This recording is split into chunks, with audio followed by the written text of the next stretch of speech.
हमारी संस्कृति, हमारे संस्कार सदा रहें हमारे साथ। सब्सक्राइब करें तिलक। जिस नगरी का राजा स्वयं चोर हो, उस नगरी में चोरी करने पर दंड नहीं पारितोषिक मिलेगा। महाराज, रावण के प्रति प्रलोभ प्रत्यक्ष है।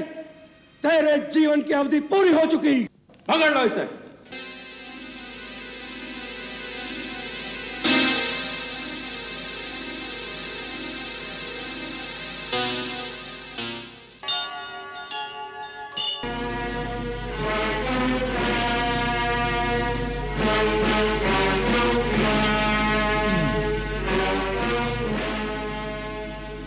जय श्री राम।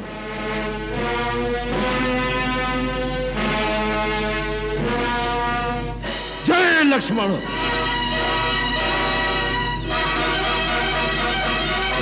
जय सुग्रीव। जय लंकेश।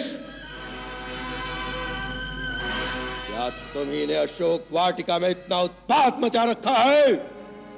उत्पात तो तुम्हारे सैनिकों ने मचा रखा था। मैं तो केवल अपनी भूख मिटाने के लिए वाटिका में फल खाने आया था। भूखे थे तो भिक्षुक की भांति हमारे द्वार पे आते, तुम्हें भिक्षा मिल जाती। चोरों की भांति राजा की वाटिका में आने का अपराध न करते। जानते नहीं हमारे राज्य में चोरी का दंड बड़ा भीषण है। मैं तो समझा था जिस नगरी का राजा स्वयं चोर हो, उस नगरी में चोरी करने पर दंड नहीं पारितोषिक मिलेगा।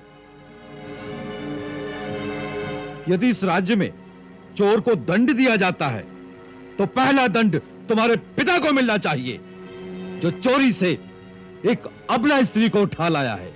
महाराज, रावण के प्रति प्रलोभ प्रत्यक्ष है। तेरे जीवन की अवधि पूरी हो चुकी। मृत्यु तो तुम्हारी निश्चित है, परंतु अच्छा होता कि पहले अपने भाई यक्ष कुमार का क्रियाक्रम कर लेता, नहीं तो पिता को दोनों पुत्रों को एक साथ अग्नि देनी पड़ेगी। अग्नि तो तुझे नहीं मिलेगी। मरकट, जिस वाटिका को तूने उजाड़ा है, वही चील कौवे तेरा मांस नोच नोच कर खाएंगे।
ब्रह्मास्त्र में बंध गए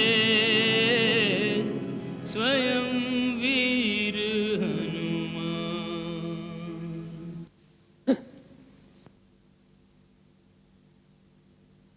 इस मरकट को महाराज के दरबार में पहुंचा देना। पकड़ लो इसे।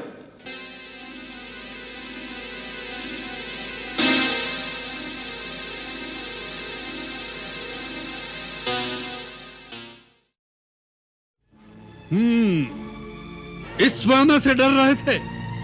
इसमें ऐसी कौन सी विशेषता है जिसने न केवल हमारे सैनिकों का संहार किया है, वरन राजकुमार अक्ष कुमार जैसे महान योद्धा का वध भी किया है?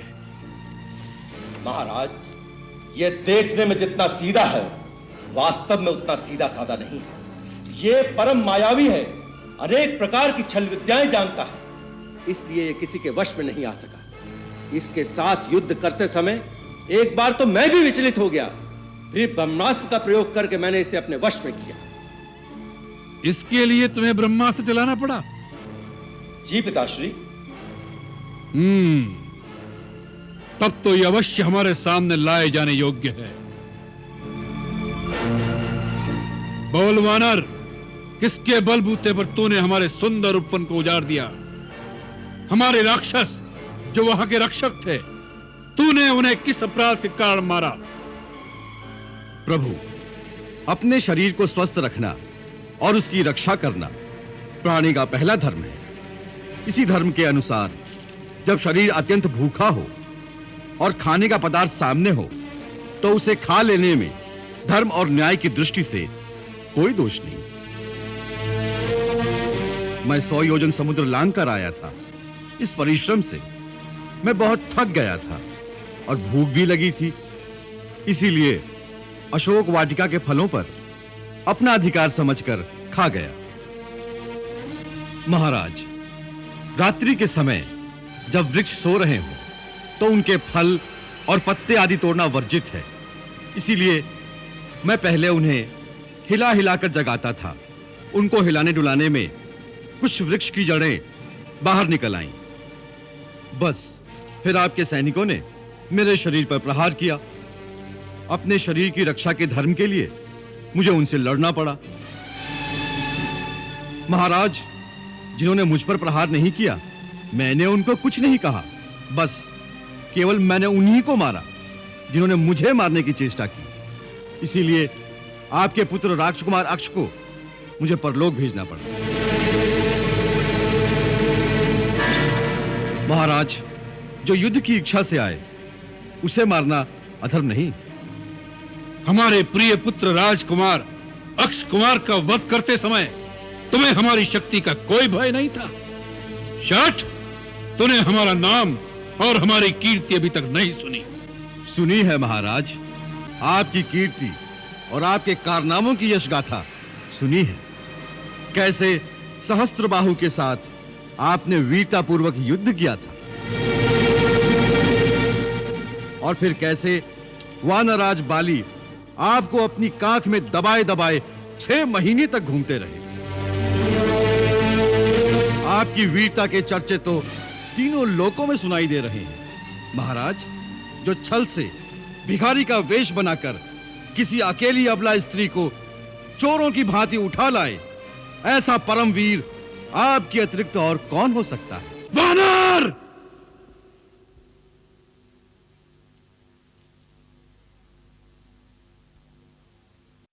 हमारे दरबार में ऐसी दुष्टता से बात करने का साहस कोई नहीं कर सकता। सेनापति! जी महाराज। इसकी जिह्वा अभी काट दी जाए।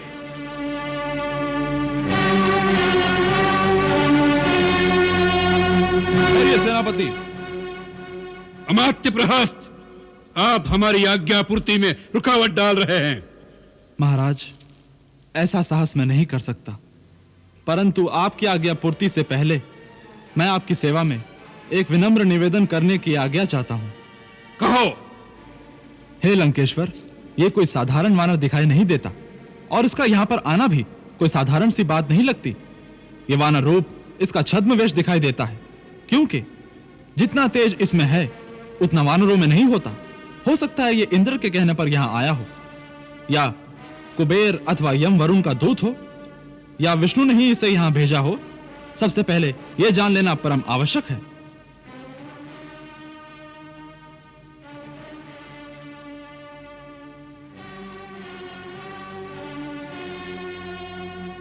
महाराज, मंत्रीवर प्रहस्त का कहना ठीक है। यह जानना परम आवश्यक है कि किसने इसे भेजा है और उसके पीछे किसी शत्रु या स्वयं देवताओं का क्या षड्यंत्र है। यह सारी जानकारी जो इसके द्वारा मिल सकती है, इसकी जीभ काट देने से उसका अवसर खो जाएगा।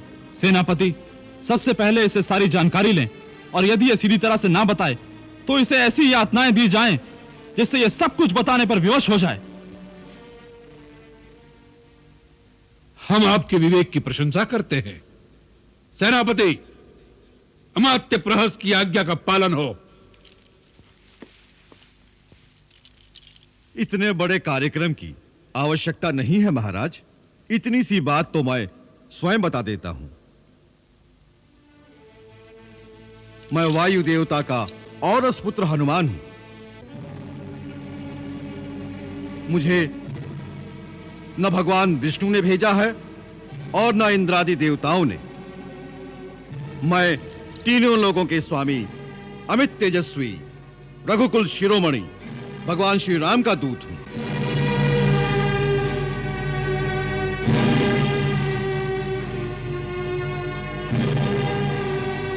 जिनकी भार्या सीता माता को तुम छल से हर लाए हो,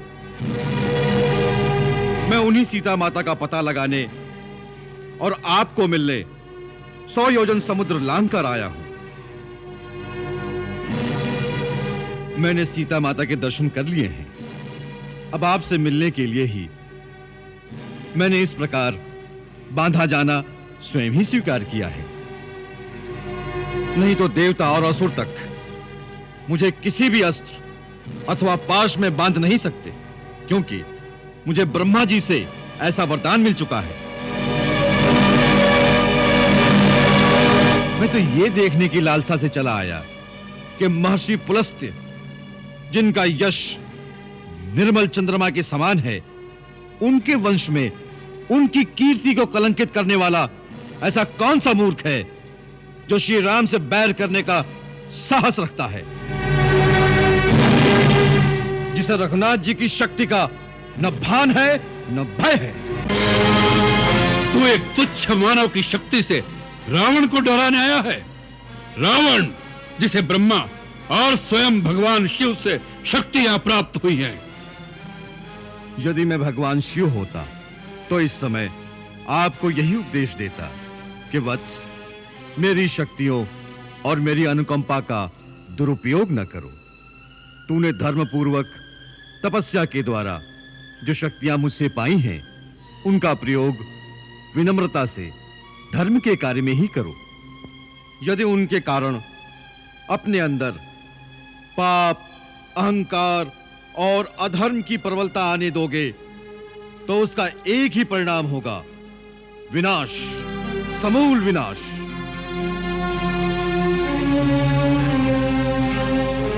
अतः विनाश का मार्ग छोड़ के श्री राम की शरण में चले जाओ, जिन्होंने एक ही बाण से महाबली बाली को मार डाला और खरदूषण का सेना समेत अंत कर दिया।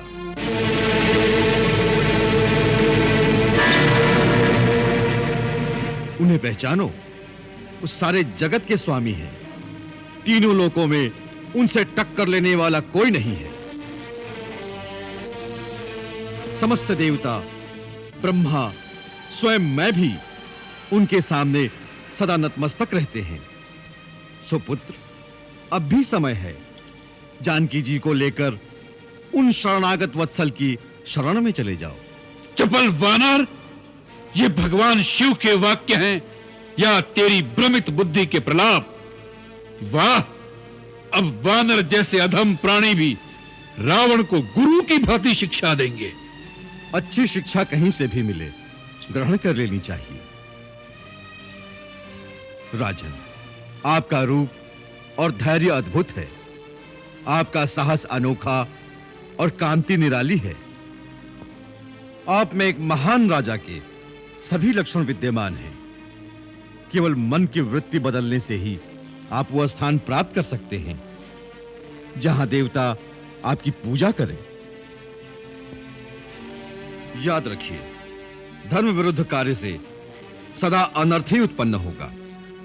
पाप स्वयं ही अपने कर्ता को जड़ मूल से नाश कर देता है। अतः आप जैसे बुद्धिमान को दूसरे की स्त्री को घर में कैद रखने जैसा निंदित कार्य शोभा नहीं देता।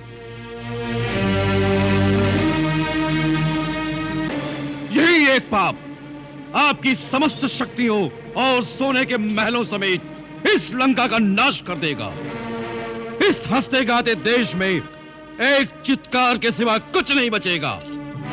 मृत आत्माओं को पानी पिलाने वाला भी कोई नहीं बचेगा। बस!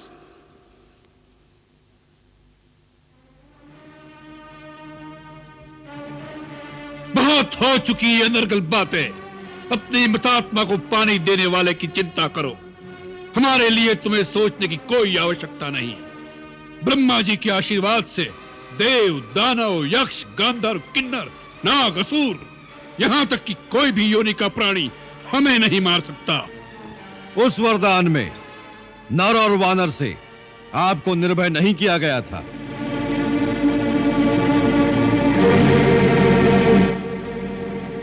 भगवान श्री राम इस समय नर रूप में है और सुग्रीव वानर है।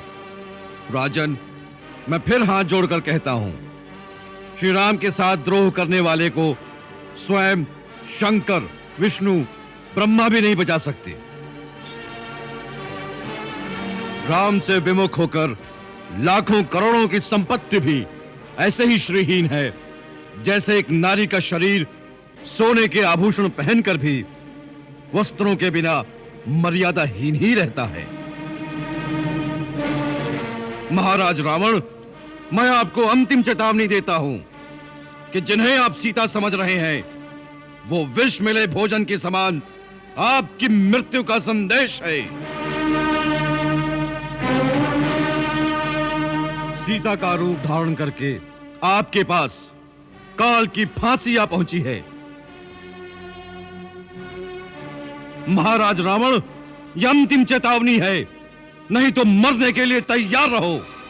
मैं स्वयं भी तुम्हें मृत्यु दंड देने की शक्ति रखता हूं, परंतु मुझे श्री राम की आज्ञा नहीं। वैसे भी यह गौरव श्री राम को ही मिलना चाहिए। मृत्यु दंड देने की शक्ति किसमें है, इस खल को यह बता दो। इसी समय इसका सिर काट दो।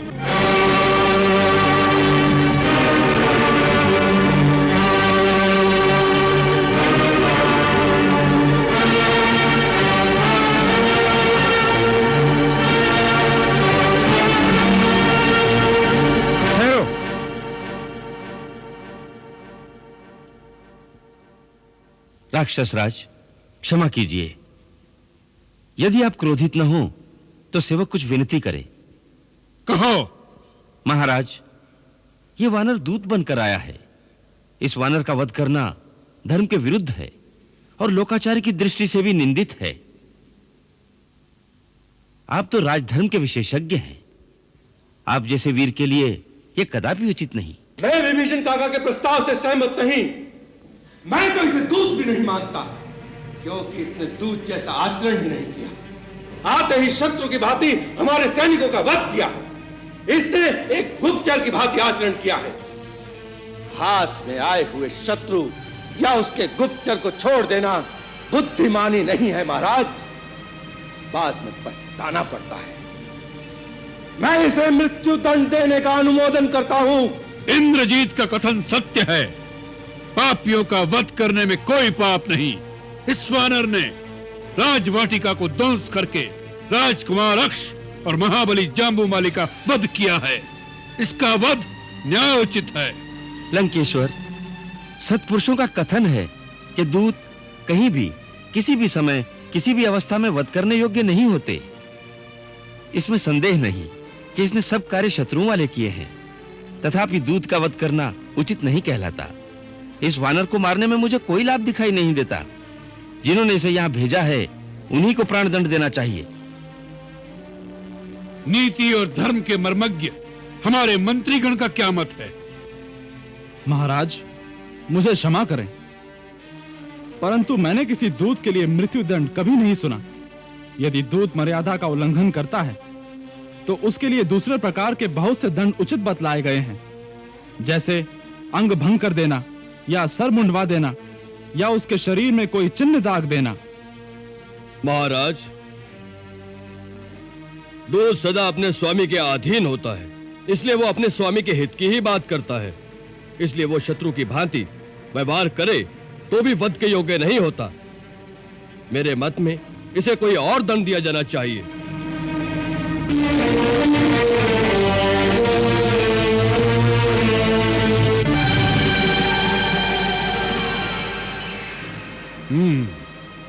हम आप सबके मत को स्वीकार करते हैं, परंतु इस दुष्ट वानर को कोई न कोई दंड देना आवश्यक है। वानरों को अपनी पूंछ से बड़ी ममता होती है, वही उनका आभूषण है, अतः इसकी पूंछ जला दी जाए। जली पूंछ लेकर ये अपने स्वामी के पास जाए और वहां इसके मित्र और कुटुंबीजन इसे दीन और पीड़ित अवस्था में देखकर दुखी हों। राक्षसगण इसकी पूंछ में आग लगाकर इसे नगर की सड़कों चौराहे पर घुमाएं, जिससे राक्षसों के बच्चे जलती हुई पूंछ वाले वानर को देखकर प्रसन्न हों। यह हमारी आज्ञा है।